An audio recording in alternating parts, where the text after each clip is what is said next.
Happy Saturday and welcome to this episode of the Leadoff, heard here every Saturday morning on the Peak One Sports Network. I'm Ashton. And I'm Tony. Make sure if you haven't done so already, you download the YouTube app on your TV so you can sit on your couch and watch us every Saturday morning, 7 a.m. Central live. Thank you for listening to this episode.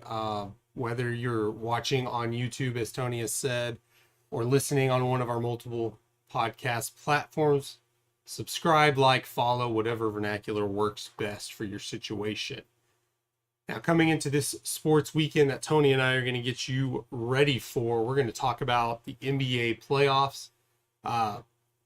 We've mentioned it before past weeks, but now it's got to be at the top of our list. It's got to be the leadoff story now that we're getting deep into the conference semifinals. Yep. Last night, great series over with the Boston Celtics, the Philadelphia 76ers. And last night in Game 3, Boston takes that 114 to 102. It didn't seem that close most of the game. I know it went back and forth. Anytime, I hate to do this as a Cowboys fan, but anytime there is a game in Philly, it's going to be intense, especially in basketball. Those Philadelphia fans, they can be rough, but it's fun watching when your team's not playing them. It's a very chaotic scene, especially with some controversial calls, not crazy controversial. Before the end of the half, there was a shot clock violation that really shouldn't have been called, but they corrected it at halftime. But it was fun just hearing the boos being called down from the stands in that arena at halftime. And then you had, see that horrific fall of Joel Embiid falling his steps on one of the Celtics players' faces or back of his head, smashes his face. Joel Embiid's 280 pounds. To have that on your, that's what you expect to see in NBA playoff basketball. Rough, tough, guys are giving it everything they've got. It's all being left on the line. You've got the best of the best going. Yeah. And in this series is no different. You hate to even see these two teams match up because it is such a great matchup in the East that these guys are matching up at this point, and one will be eliminated this round. Yeah, it's great when you have two really good teams, physical teams, historic franchises in Boston and Philadelphia, and it's fun to watch, especially when you don't have a dog in the fight. I would like to see, less calls by the refs in the playoffs, because they were getting a little bit antsy on the calls there. They were calling a lot of stuff that didn't seem to be there, and you like to think in playoff basketball that they let them play a little bit more. Typically, you would want to see that, but in recent years, we've seen with the NBA through the regular season or playoffs that they're tightening up. They're trying to keep some of that chippiness out. Yeah, they don't want it to get out of hand, so they want to keep that contained. It does get a little nitpicky at times, and it does make it tough to watch, especially in the playoffs. Like you said, these guys are laying it all on the line. Tatum with 27 points, 10 rebounds. Brown also scores 23 points. Al Horford helps close out Game 3 with 17 points. And Boston ends the game on a 9-2 run. Before the game, there was an MVP presentation for Joel Embiid, a very emotional time.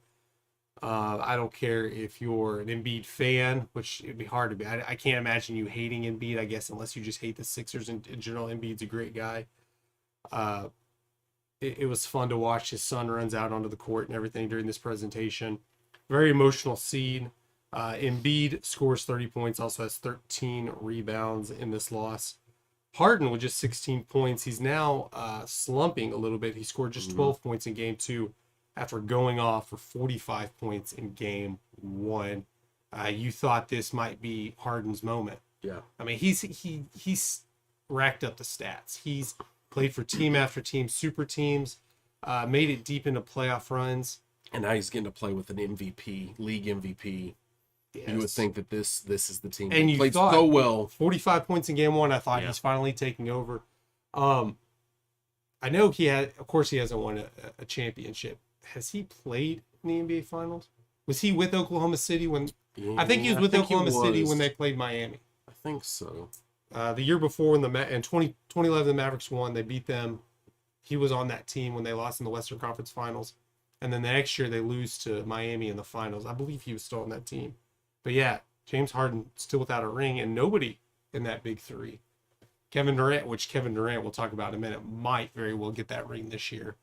Outside of Golden State. Well, of course, let's go ahead and jump into we're that not one. talking about Golden Let's go ahead and State. jump into that game if you got it. It's Devin Booker and they Kevin did end Durant up pulling out that carry- game last night. Devin but Booker and Kevin Durant carry that team. They're facing a very, very talented Denver Nuggets team. Yeah.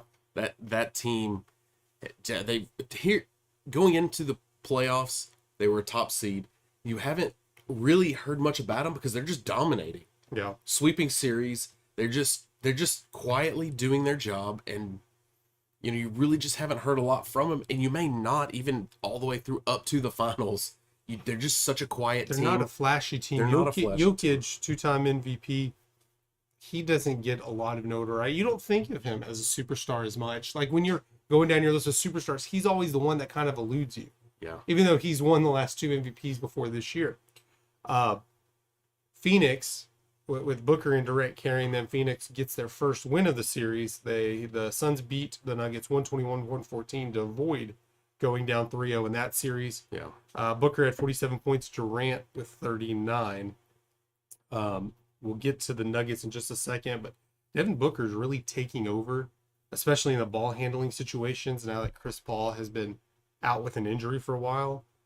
Clearly they go down 0-2. It's hard to say that they're doing fine without him. Yeah. But last night they looked great. And Devin Booker and the Suns' reputation in the playoffs right now hasn't been good. Booker really stepping up and showing that he doesn't choke in the playoffs.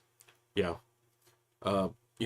This, I think this is going to be one of the quieter, like we said, with the Nuggets is quiet. I think overall this series is just going to be a quieter series. Even with the flashy players of the Suns, this doesn't just draw big attention right now, especially when you have Lakers, Warriors, and Golden Lakers, State, Boston, and Philly. Those are going to draw Heat. most of the attention. Yeah. Um, Denver, Phoenix are the two. But with that said, Small my point markets is compared. that this might be the best matchup we're going to see. Those teams you hate that they match up. These teams as well. This is going to be a very good series. I see the Nuggets possibly dropping this other game 4.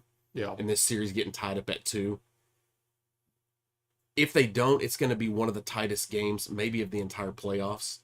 They're going to be this game 4 that'll be coming up this week. Jokic, we'd mentioned, he has a triple-double, scoring 30, 17, and 17 Mm-hmm. in the Game 3 loss, and Jamal Murray also had 32 points. And tonight, we can talk about a couple of the matchups.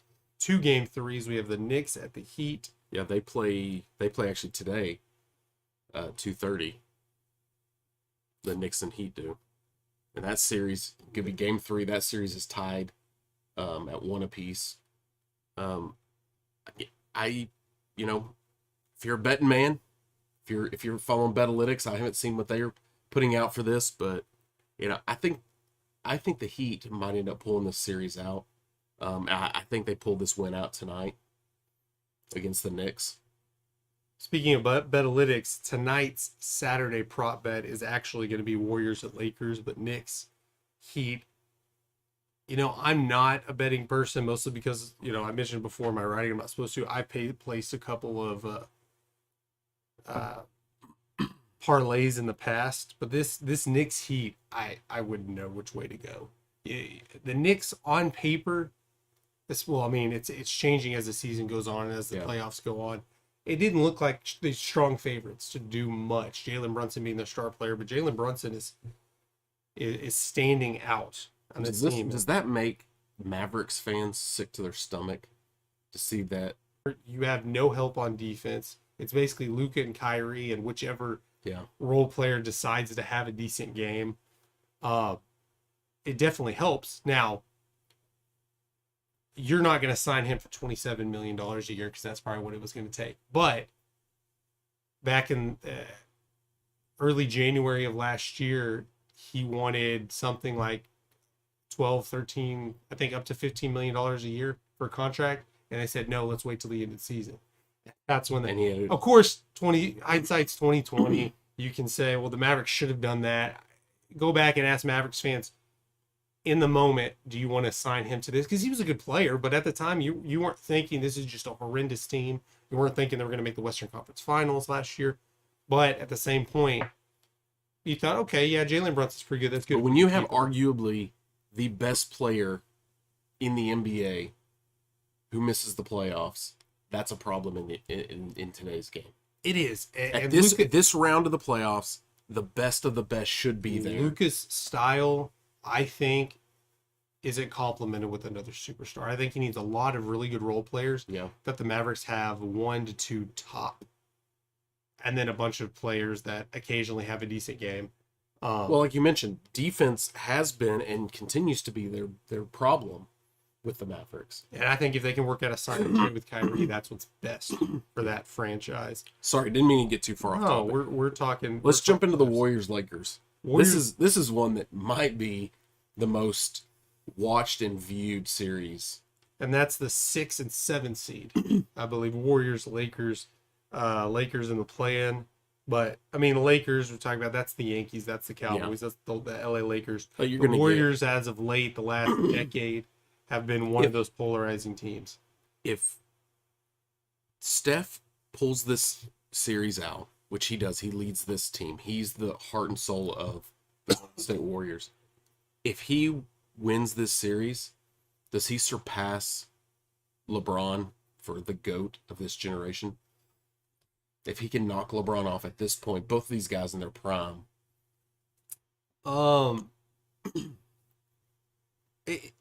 It depends what your definition of that is. Is LeBron the most athletic, talented, best player physically all around? Probably ever. Probably. I don't like to compare different areas. You put Jordan. I don't know if we talked about this on Sports Page or on this show, but if you put Jordan. If Jordan was born in 1989 and worked his way up with today, how we have training in different leagues, he might be better than LeBron. We don't know. It doesn't do any good to compare. But Steph is what's Steph, generation. 4-1 in the NBA Finals. He never put together. Well, okay, Durant did come to the team. You can't say they have a super team right now. For most of their time outside Durant. No, that team was a developed team. That team was a developed team. They have a lot of young You look at them as a super team, but they didn't go out and bring in these stars. These players became stars on this team, with this team. Steph Curry seems more like a specialized player, like a Reggie Miller type. He can shoot the three. He can do a lot of stuff really great. LeBron just can do everything great, especially at his advanced age, being 38. But we saw Steph's not young. We saw LeBron against in the Grizzlies series. We saw him when it mattered, when he got called out. He came through and he took over a series. At some point in this series, he's going to be asked to do that, and he's going to have to do that for his team.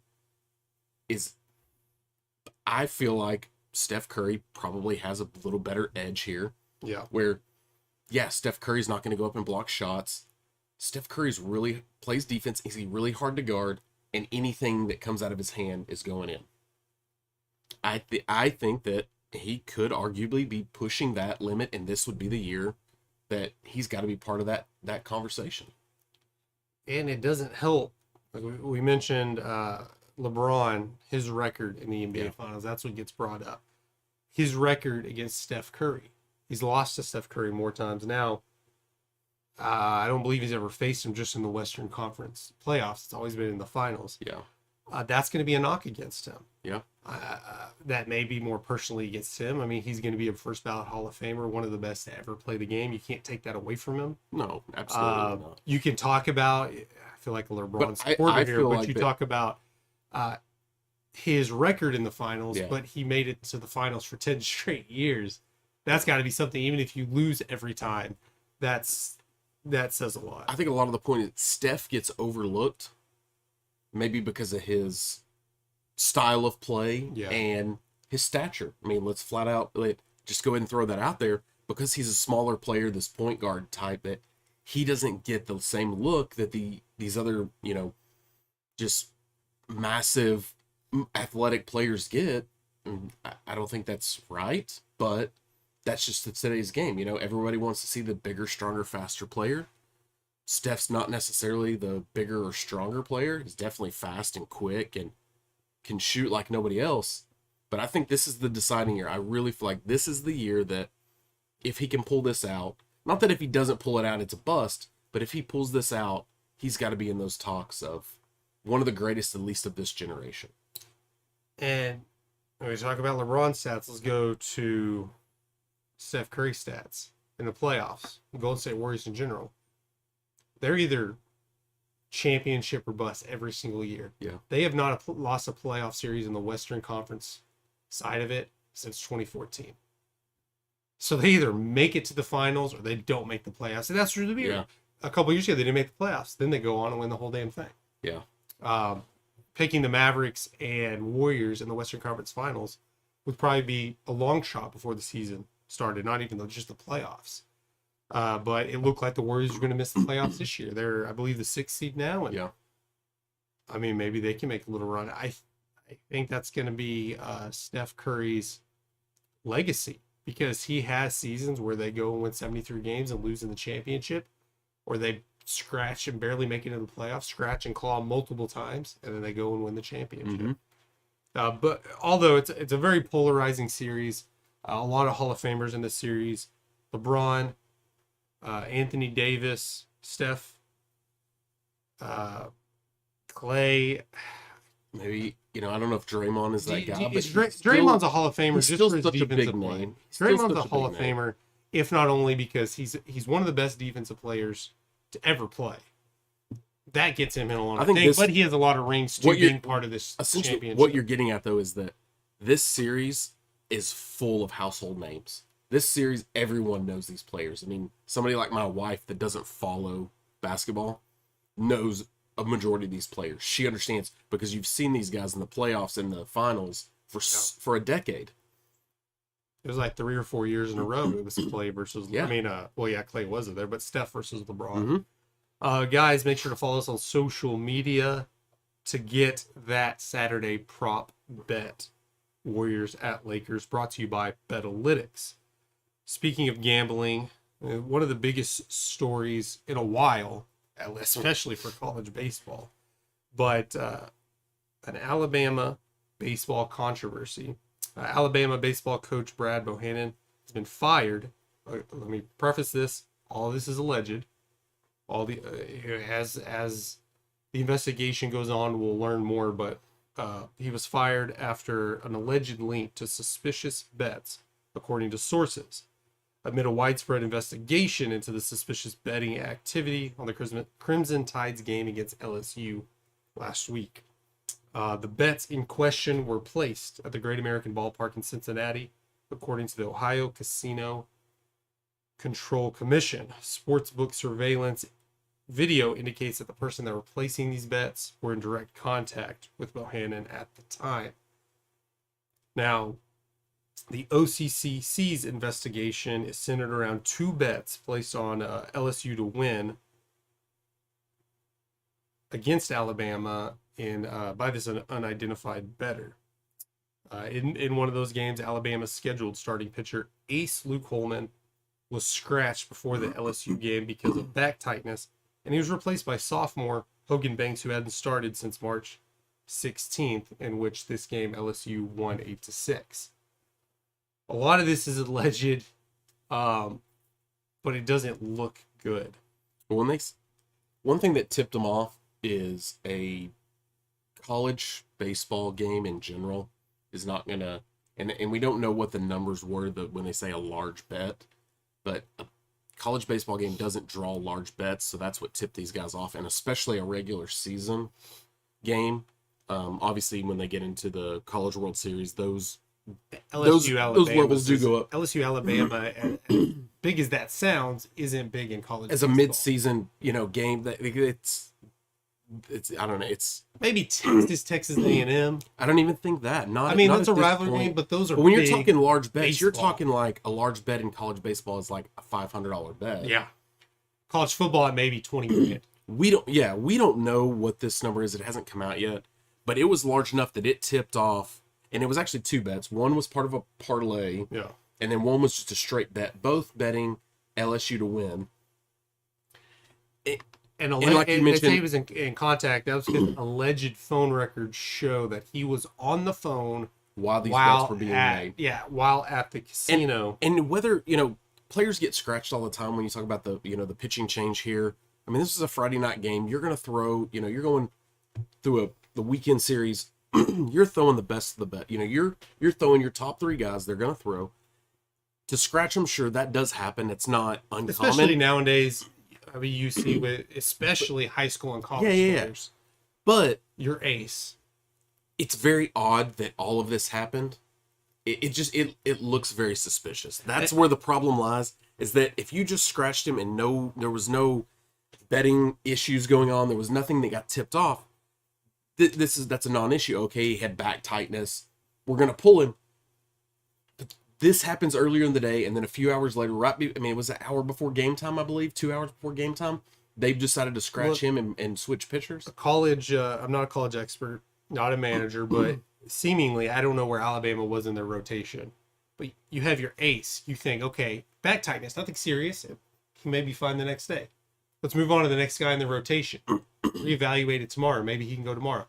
But to start a player who hasn't started since March, probably not even a full-time starter.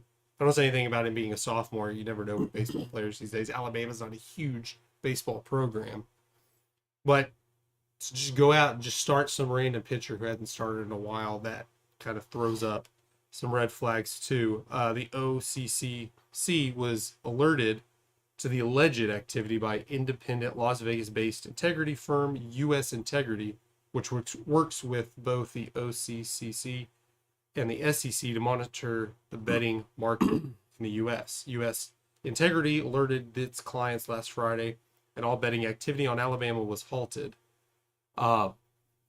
We'd mentioned that's where this kind of kicked off in Ohio. Yeah. This specific better, but there were some other smaller suspicious bets in a few other states, but I think as of now 3 states have halted gambling on Alabama baseball. That's probably changed by now.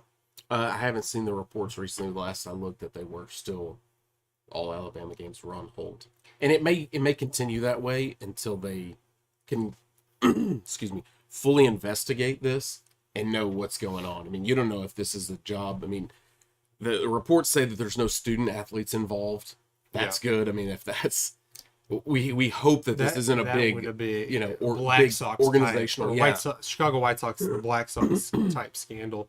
But that's one of the worries with the growth of sports gambling. Yeah. And now, I think something around 30 states have some sort of large sports gambling. I know here in Texas, it's in the works to some extent. Less than a decade ago, you could only go to Vegas. You could only bet on sports in Vegas, and now that's spread all over the country. I mean, there's still some gray areas around sports betting apps. Like fantasy football has kind of been cleared, but your daily fantasy stuff, there's still some gray areas around that. This is part of the problem, and yes, there will be more monitoring the more you continue to grow sports gambling and sports betting. But this will be the problem, is the exposure to it is just right there. This was the reason, really, that Las Vegas didn't have sports teams for so long, professional sports teams, is because the betting that's going on in Las Vegas. So now that it is so widespread, is that a contributing factor, and will that become a bigger problem? My opinion, no. I think it goes the other way. Allegedly, this wasn't the first time this coach has been involved in a situation like this. I don't know that this is as big a story, or it even comes to the limelight if sports gambling is not legal, because it's going to happen regardless. Players are going to be approached. I think you see it more in the news now because it's legal. But the reason this came out was because it was legal, because there was the firm U.S. Integrity leaked it to the OCCC. They alerted them to it. There's more regulation. There's better oversight on it, and cappers will be the first ones to tell you that they can see irregular and suspicious betting for miles away. And just like here, they shut it down. Now, again, there's not a lot of bets played, not big bets played on college, placed on college baseball. But let's say this was a gambling shark. I don't know. Excuse my old term reference, but it's a legal bet being placed, and he sees something weird going on. He's not going to go to the authorities and say, "Hey, something's happening here." No. That's why little thing, because this, in the grand scheme of things, this isn't that big. Like we said, we don't know what the money was. It probably doesn't affect much other than the integrity of the game. It's a big deal, of course, but this never comes to the limelight. You're talking about Pete Rose level situations, the Chicago White Sox 1919 World Series situations that come to the limelight. It happens, but we're seeing it more now, and it's being caught more now because of this. Again, I'm not a big gambler, sports bettor. I'm not necessarily for it to be legalized everywhere because I want to gamble. I think it's probably good for the economy. I've done research and watched documentaries on this. Overall, it's a healthier atmosphere when it's legal because there's oversight. There's things you can do to it. It's the same argument you have with legalizing certain drugs. The problem with that, though, is it's drugs. Yeah. We're not going to get that discussion whether or not, but everyone agrees, there's more oversight to it. It helps the economy, but it's drugs. But gambling's not, the only knock you have on gambling is like, well, now they can go to the players, they can go to the coaches and try to they can do that anyways. Yeah. Honestly, I think you're seeing more of it because it's being caught more. Yeah. Yeah, no, that makes a lot of sense. So, Brad Bohannon, he just signed a contract in 2021 that would carry him through 2025. The new deal paid him $475,000 for 2022 season, and every concurrent season after that, he would get a $25,000 raise. This guy was, he's not, which baseball doesn't bring the higher paid coaches like a football would, but this guy was by next season. In terms of college baseball coach, he was going to make $500,000 this year. And he gets sucked into allegedly sucked into something I don't know exactly what was happening. Was he making the bets? Well, not himself, but was he the one saying, "Hey," he sends some person over there to make the bets for him, or is this unidentified person part of a bigger scheme of gambling? But is he just the informant and say, "Hey, he gets a cut," which is bad on its own, or is he actually going out and orchestrating this whole thing and saying, "I'm gambling, I just need someone else to place the bet"? The latter would be worse, but either way, I mean, I don't see how you can bring this guy. Obviously there was no put him on administrative leave. He was just flat out fired, so they obviously have a lot more solid information than the media does. I mean, not to go back too far, but you go back to the controversy with the Alabama basketball player. Yeah. Although he, in a legal term, is innocent in that he was just sort of involved, or a person, not a person of interest, but a witness. And there wasn't a lot put on that. So this Alabama team or this Alabama school or athletic department outside of football is a whole nother arena. But in their basketball, they weren't quick to do anything. Yeah. The fact that they just went and flat out fired him, not put him on administrative leave. That's why it only took a couple of days. I tend to think that there is some validity to this story, and it's not so much allegations, that there is some hard evidence on it. We're just not hearing it yet. Otherwise, I just don't know that Alabama cuts the ties that fast if this isn't a deal. Again, how we see the writing on the wall, Alabama staff probably saw that. The administrators probably saw, man, this doesn't look good at all. Yeah. When a bet's placed, allegedly our coach is on the phone with them while this is being placed, and he scratches a starter 2 hours before the game or less. Like, that looks really, really bad. Your best pitcher for, again, I don't know what how the rotation looks, but a pitcher that hasn't started since March 16th or so.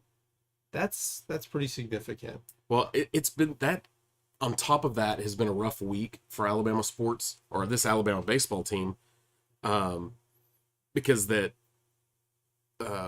earlier this week, the Coach Bohannon and Coach Jackson, which is the pitching coach, is now the interim coach, were being sued by a former player along with the University of Alabama's athletic trainer, Sean Stryker, due to an alleged mistreatment after an injury. Don't know a lot of the details here, but there was some overuse issue and then some non-treatment issues. That might defend the back soreness thing. Hey, we're just being overcautious. It could be. You want to go down a rabbit hole of big conspiracy theories. I mean, this is a big thing we've been playing for a while. Let's show them that we're not scared to play our pitchers when they're in, or play our players when they're injured, and make them. And then now it looks better when we hold back a guy for back soreness. Yeah, but if I'm Brad Bohannon, I'm absolutely going to use that as my escape. I'm going to say, oh well, the reason he got scratched is because of this is going on, and we got to protect these players better now, and that's absolutely what I would use. But go ahead. What about the pitching coach? The pitching coach, you think he apparently at this point is not involved in this because he's the interim head coach. Yeah. Does he not say anything about the back soreness? He's the pitching coach. Like, who does the coach go up and say, or maybe he really has back soreness, and the pitching coach say, "This is my opportunity." Calls his guy up, say, "Hey, I'm going to scratch him." I don't know how this goes. This is all hypothetical. Yeah. But going back to his defense, he could say, "Hey, that guy just is seeing his bets, and right before he placed the bet, he called me and asked me a couple of questions." Unless you have a recording of it, I guess it doesn't look good. It doesn't look good, and I can imagine there are some legal issues he's going to have to deal with in the future. If not, that the government will step in and put more regulations on sports betting. Well, like I said, that Jason Jackson has been named the interim head coach. Currently, he was formerly the pitching coach. He was hired by Brad Bohannon in 2017 when Brad Bohannon started. So he's been with the team for a while. We'll see how this plays out. Could we see a scenario where Alabama really kicks it in gear because of something like this? You always see this in sports where it's either you're going to crash and burn or you're going to really excel. Maybe this could be from a sports aspect, could be a launch pad for Alabama to really make a run here, or they could crash and burn and you see every kid hit the transfer portal after this year. Because if a bet was placed on this, even though the coach is fired, now there's a lot. Does the university come in? I mean, there's a magnifying glass. We don't know if are there even regulations, excuse me, on college sports for something like this and what penalties could be. Do we even know if that's a thing? I mean, could Alabama face further problems, and maybe that's why they pulled the trigger so fast to get rid of him, to try to clear themselves and separate themselves from Brad. Maybe these players in their future are looking like, hey, they were on that team, even though they've come out and said they don't suspect any student athlete to be involved. But the fact that there will be interviews and investigations. But again, will Alabama face any further? Will they have college postseason bans? Will they have conference ban? Like, what will it look like for the university after this? Personally, again, I'm no expert on this. I definitely don't claim to know that the NCAA knows what the hell they're doing sometimes. As a whole, if it's just the coach, although the coach is a big representative of your program, I don't think you necessarily punish students in general, because this has when you're talking about scandals that involve cheating or playing players that are ineligible, that has effect on them making postseason games and pushing other teams out, and that's an unfair advantage. I can see that, but this doesn't do anything. It's the exact opposite. They're basically allegedly losing a game or making themselves less competitive. Because they were down 8-1, and then they come back to bring the game back to 8-6. Yeah. This is something like, why would you punish the rest of the program? The players that are in all this involved. Like you said, with program. It didn't give them an advantage. Alabama sports in general right now are looking very tarnished with, you mentioned the basketball situation this season, and even this spring we've had a couple of the Alabama football players that have gotten in trouble with marijuana possessions and things like, yeah, is that a big deal? Or maybe not. But in general, in the media, University of Alabama sports do not look good from the outside. It's a very bad look. If you are a sports gambler, you like to place bets, protect yourself. Don't get in trouble for placing any suspicious bets. Go to Betalytics.com. The Betalytics dashboards allow you to quickly identify the top graded best bets and hottest trends. Nothing suspicious. Again, go to Betalytics.com to start betting smarter today. Before we get into the thread this week, let's do a quick rundown of Major League Baseball. And kind of some of the standings, where some of the teams are at. Currently, we're at a point in the standings now where teams are starting to separate themselves. These aren't anomalies. Tampa Bay leading the AL East, kind of a little bit of a surprise coming into the season, but since the first week of the season, we've seen them. They're the hottest team in baseball. They're the number one team in Major League Baseball. They only have 6 losses on the season and 26 wins. I think their record is the surprising part. I know the last few years, given that Moneyball Oakland A's type organization they've run, they've been able to, especially make in the a postseason a lot of in times. a division with Boston and New York and the Toronto Yankees in are the in past. last place. Yeah, the Yankees are in last place. Toronto was favored to win the. I think the the biggest surprise here is the Orioles just tailing right behind. Yeah. And I think record wise they're going to be the second best team in Major League Baseball. I mean, that's the biggest surprise to me, as a team that couldn't buy a win a couple seasons ago is now, fighting for a chance now in arguably one of the toughest divisions in Major League Baseball. Yeah, the Yankees trailing at the end there. I know Aaron Judge has been injured, but another big surprise, you're talking about the Rays. They've actually been opening parts of their third level that they usually have closed off. Yeah. They're starting to get some attendance. Parts in their series with the Yankees. And, of course, Florida down there's a lot of Yankees fans. Expanded their handicap parking and assisted, yeah. Yeah. Did they, a jab at the Tampa area as, a retirees. Are they still looking at moving to Montreal? Are they still going to be the Montreal-Tampa Rays? Yeah, there was just a couple games. They were talking about splitting their games between Montreal and Tampa. I mean, I think, this could be just what this team was looking for, man. They've made the playoffs consistently the last decade. Absolutely. I don't think they've been a solid baseball team. They just haven't drawn the crowds, but they'd have to win a couple of World Series. To be the best team in Major League Baseball says something, and I think this could have helped their attendance. I mean, you're going to have now these kids, everybody, especially the younger generation. I mean, we were the same way when we were younger. Is you're not necessarily tied to one team until you get to like your adulthood. Then that starts to separate. But as a kid, you just kind of gravitate towards whoever's winning, whoever's playing well, whoever has the top players, and someone like Tampa is that could be that team. Yeah. Especially with this year bringing back some old school uniforms. Yeah, absolutely. I think that helps the popularity. Jump to the AL Central. Twins lead that. It's kind of, for me, this is a boring division. This is a boring division. The Royals, kind of no surprise there. Royals are last place. Bottom feeders.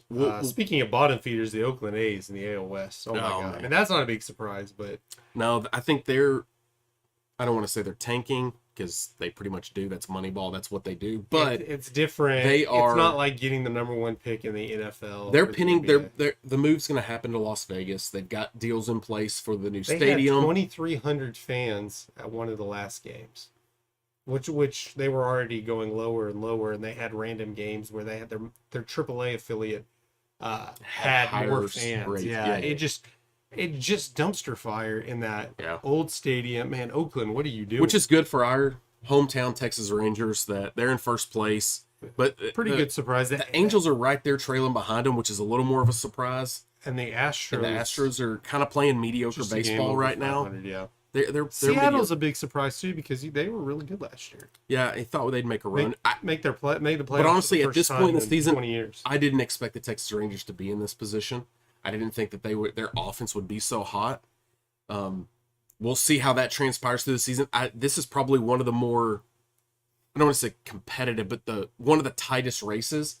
I think outside of the A's, any team here through the midsummer stretch, any of these teams could surpass. I mean, this is going to be an exciting division to watch as far as playoff races go. Is who's going to pretty much what cream's going to float to the top. The Rangers have been blessed with an early, easy schedule, and it's going to get harder later on. But I still, at this point, not still, because I didn't really expect. I expect them to be around 500 before the season started. But at this point, I expect them to at least be over 500, whether they win the division or make the playoffs. The NL East, again, just like the AL East, the NL East might be the best division. I mean, I think the Marlins are big. The Marlins are ones that don't like to spend. They at least gave their team a new stadium. You talk about Tampa, you talk about Oakland. Both teams playing in the only stadium their franchise has ever seen. At least in Oakland, that's the only stadium when they were in Oakland. They've been to Kansas City and Philly. But the Braves lead this division currently, which is, again, no surprise. They're a hot team. The surprise in this division to me is Philadelphia Phillies. I really thought that they were gonna, they coming off of a World Series appearance. You kind of think that they're gonna make a run. I mean, Bryce Harper's been out. I think he's back now. He's coming. He's available to play now. But and they kind of make a run. They're a couple games below 500. That would be the team to watch. I think. Can the Marlins hang on in this division? That's going to be a test. I don't know a lot about the Marlins. I haven't followed the Marlins a lot. They don't have. I don't know what their schedules look like. Compare them to the Rangers. You're like, can the Rangers hang on? The Rangers have spent a ton of money. They have a big payroll. DeGrom can stay healthy. If Corey Seager comes back, I mean, they've been doing all this without Corey Seager. For the last couple of weeks. Marlins don't have that big payroll. Again, the Rays don't either. But the Rays, year in and year out, seem to they're going to win 95 games. Jump into the NL. Probably the biggest surprise. NL Central. Biggest surprise in the MLB is NL Central with the Pirates leading the way. Yeah. Again, I mean, is this a division though? I mean, you probably. And you got them in first, the Brewers in second, Cubs in third. I don't know. I mean, for me, this division's kind of a toss up. Anyways, I think it was a division that could have been won by just about any team. But that is a surprise. The Pirates are making a nice push. Their last 10 games, they're at 500. So not outstanding, and everyone in the division outside of Cincinnati in their last 10 games is below 500. Yeah, Cincinnati, not a big surprise. Maybe a surprise that they're not in last place. Last couple of years, not really spending anything. Upsetting season ticket holders. All fans in general. And then we jump, lastly into the NL West. That is surprisingly a boring division to watch. The Dodgers are in first. They lost a lot of players. They haven't been doing great. They were expected. They were expected the Padres to finally make that push. Yeah, the last 10 games, the Dodgers have been hot. They're 8-2. Everyone else in that division kind of just hanging right around the 500 mark. Their past 10 games and around the 500 mark just in general. Outside of the Rockies at the bottom. Which, again, that's no really surprise there that they would be last. But the Padres, Diamondbacks, Padres, you just think I don't know what the Padres are doing. They've spent so much money. This is another division that is absolutely up for grabs. For damn near any team in here. I mean, the Rockies are only 7 games back. I mean, there's a long season to go. This division could flip at any moment. Yeah, the Diamondbacks are doing pretty good. I fully expect this to be Dodgers and Padres down the stretch, but still very early on. Well, let's jump into the thread this week, brought to you by Apogee Graphics. Man, we're at number 24 is where we're up to now. Yeah, flying through these, moving through our series. Just how we talked about the unimpressive divisions in Major League Baseball. We might be getting into a stretch that's just kind of boring, kind of unimpressive to most. Hopefully you brought some heat. I did the best I could. This series is not getting better anything. and better each week. If you don't know, if you're just joining us for the first time, thanks for tuning in. We hope you subscribe. But we're working our way through a series on the thread where Tony and I, on our own, are picking the best uniform each team has rolled out in their franchise history and then ranking them 1 through 30. We are 24, 23, and 22 today. Here are our first ones. If you're listening on podcast format, we'll do our best to describe. Up here we have the Angels. So that's their City Connect. Yeah, that's their newer City Connect uniforms. Yeah, and throwback as well. It's slightly different. Yeah, We see that a couple of Nolan Ryan watching this. We see that a lot in the City Connects, that they go with like a retro styling. Yeah. The Angels in script with a tail. Yeah, that's a solid pick. I like that pick. Again, I like the hats that aren't one solid color. I think sometimes when you're not just City Connect uniforms, just in general uniforms, that you just kind of go boring with the hat. You're like, whatever the hat is, you're generally going to keep the same hat for the most part, unless you go to alternate uniforms. Most teams, if you look at it, home, away, white, colored, gray, even some with your powder blue uniforms will still have the same hat. Yeah. But this one's obviously a different hat. Then you have the baseball diamond around the number. Yeah, that's a solid pick. I like that one. I do like the hat. I'm a big fan of the script lettering on the uniforms. But as you can see, what I picked here, the San Francisco Giants. When you, at first glance, this is very boring. When you really get into it, the stylizing of the font across the front, it's not just plain lettering. Classic uniforms. Some details are very classic. Yes, it's an old franchise, even though they've only been in San Francisco since like the 50s. But going back to the New York Football Giants, relatively the same uniform. What I like about these is this is what we used to call off-white. I think nowadays they're calling a bone color. Yeah. It's that off-white look. Not really a dingy look, but just kind of that cream It works color. for baseball. It does work for baseball. I can remember as a kid watching night games that these, them wearing these under the lights, and just, to me, this is one of the, like you said, this is one of the old franchises, one of the iconic franchises, and this is just one of their looks that I'm really a fan of, with the black caps. I mean, you just don't get any more classic than what they have with the black cap. Outside of, the SF styling comes straight from their New York roots, putting the NY similar to the Yankees and what the Mets do. But very little change on their day-to-day uniforms from when they and quite honestly, in their franchise, I mean, when I was going through this and studying each of these teams and the history of their uniforms, I mean, you have these, and then they have their grays, and then they have the all black with a black top. Numbers. And then their orange jerseys. So there's not a whole lot of deviation from. No, there's not, and that's where this franchise, it was tough. And for me, I'm always going to default to more of that classic look. If you don't, and you're going to see that today in all the picks I have, is they're all very classic looks, and it's in the differences in the details. That's where we're going to see. Again, when I said this is kind of a boring, division of the series, this is the reason some of my picks came in, and it was just really tough, the organizations that we were choosing. Let's jump into 23.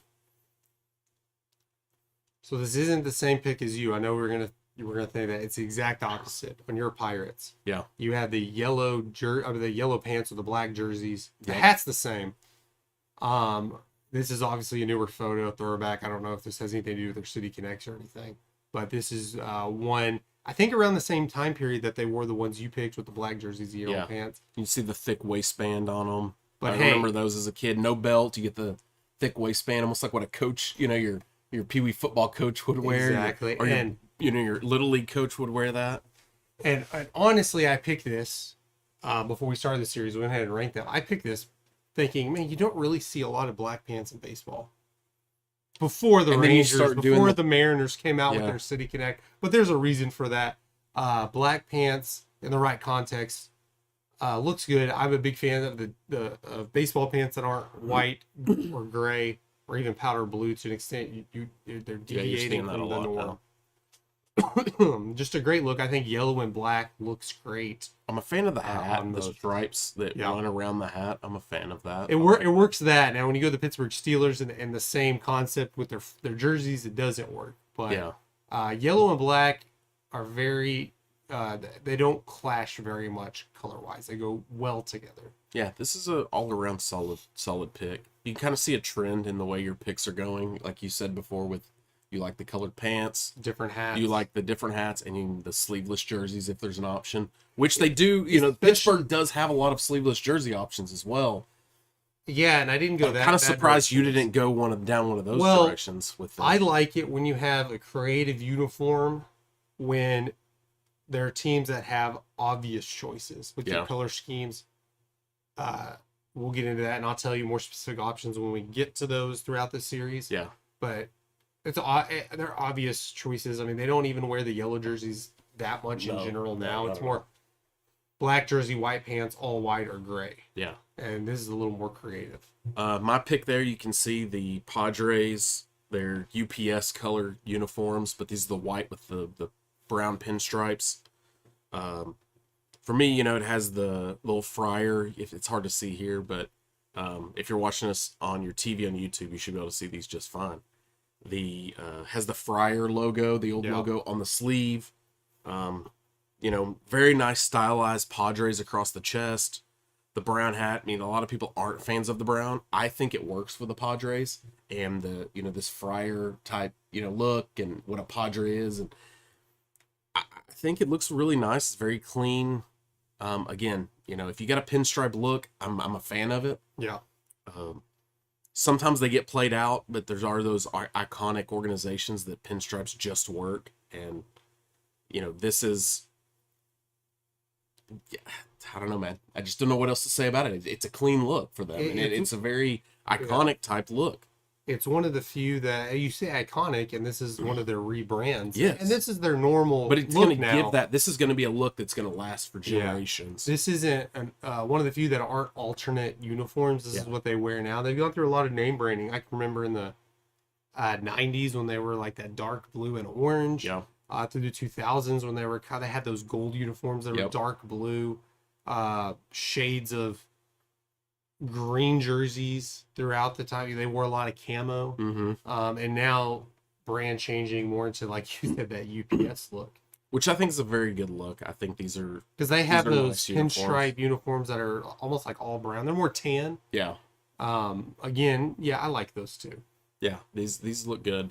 I kind of held back a little. I almost picked their City Connects, which I know you're not a fan of.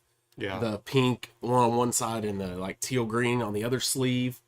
That's white. Trying to be creative for the sake of being creative.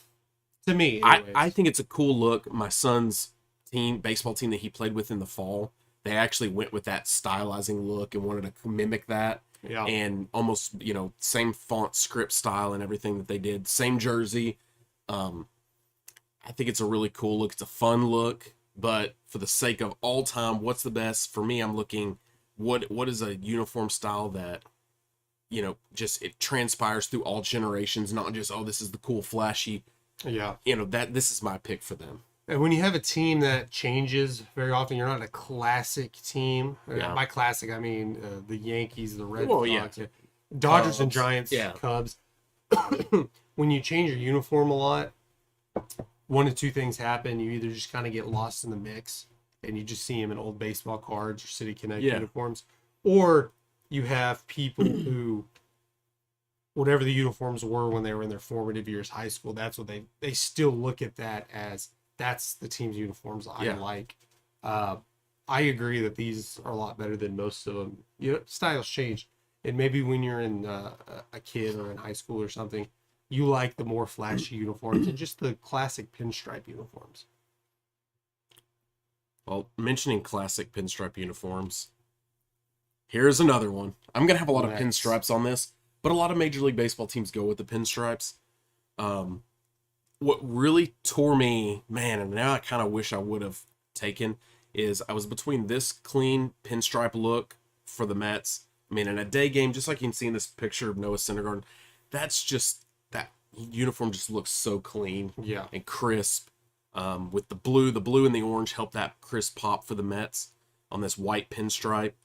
I almost went with the black, and I was thinking Mike Piazza, and I know Yeah. they wore those a lot, through those times, 90s, 2000s, and They were you one of the picked first teams, I think, to go black jerseys. you picked the black for the Jays, and I now that I kind of wish I would have, just so we would have had that connection. But the reason I like the black ones that I was considering was because the blue and the orange really popped out of that black.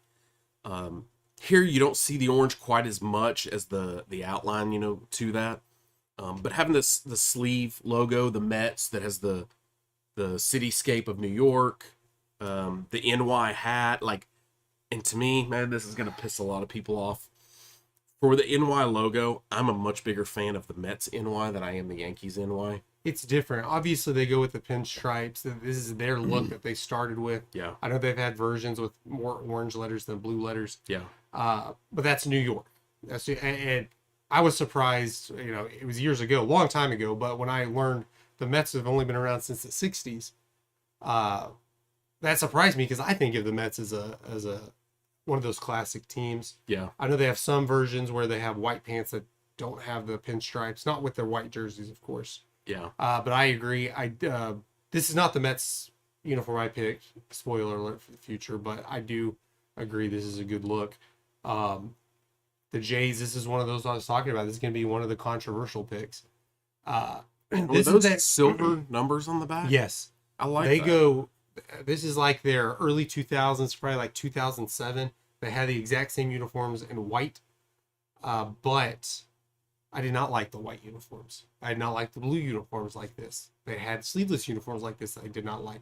I like the black because it has silver and blue outline. Because when you have, obviously with white, you have the dark numbers with the outline, but you don't see that a lot with black unless it's like a white number or something. But they went different from this. And there's nothing that beats a black jersey with white pants. Yeah. Especially Friday night, Saturday night games. I think it's one of the best. Yeah, I'm a much bigger fan of the Jays' newer logo, but I can remember these as a kid, and I can see where a lot of your picks go too. It's just that as a kid, it's just like this warm. And again, like, this great, one only lasted 4 or 5 seasons. This Yeah. wasn't one of those ones that I remember guess growing everyone up of this uniform style and that silvering, man. To me, I forget they have that silver numbers, man. Those just really pop off of that black. You're right, man. That's a very clean look, and anytime you can get an alternate opposing color, I'll have some of those in my picks as well. But those are always fun when the teams go with a white pant and a different color top, a red or a blue or black or green. I really like those picks. Guys, thanks for tuning in to this episode of the Leadoff. Remember to listen to us every Saturday morning here on the Peak One Sports Network. Be sure to subscribe, like, follow, however you're watching. Be sure tonight to tune in to UFC 288. You can go back and watch our Peak One Fight Night video hosted by Cole Ramble. Thanks, guys. See you next time. Have a good Saturday.